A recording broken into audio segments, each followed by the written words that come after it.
ఎదుటి వాళ్ళు నిన్ను బండబూతులు తిడితే నువ్వు ఎలా రియాక్ట్ అవుతావు?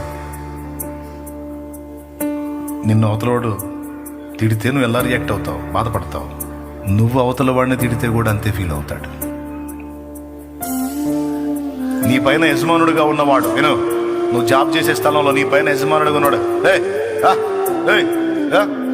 ఏదే అంటే నీకెంత చిన్నతనంగా ఉంటుంది, ఎంత ఇబ్బందిగా ఉంటుంది.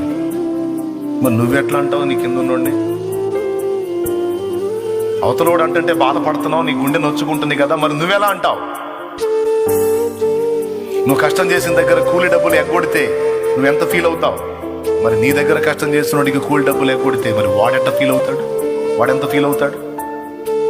ప్రతి విషయంలో సోదరా ఇలా ఆలోచించుకొని చూడు. కొంతమంది అండి ఇతరుల ఇబ్బందులు ఉన్నప్పుడు ఊడికి సాయం చేయరు, వీళ్ళకి ఇబ్బంది వస్తే మాత్రం అందరూ వచ్చి పరిగెత్తుకుంటూ వచ్చి ఎగబడి వచ్చి వాళ్ళకి హెల్ప్ చేయాలా, లేకపోతే అందరినీ కలిపి తిడుతుంటారు. ఈ మందంతా బడి సావా, అట్ట బతక, ఇట్ట సావా, ఒక్క గుంపంతా పోయారు, ఈ గుంపు నాశనమై మరణమై అట్టపోయి గిట్టపోయి పోయారని చండాలంగా తిడుతుంటారు. ఇది వాళ్ళకి హెల్ప్ చేయకపోతే. మరి చుట్టుపక్కల ఉన్న వాళ్ళందరూ నీకు వచ్చి సాయం చేయాలంటే, సాయం చేయకపోతే వాళ్ళందరూ గుంపంతా పడి సావాలా? మరి అవతల వాళ్ళు బాధలు ఉన్నప్పుడు నువ్వెక్కడ తెచ్చా?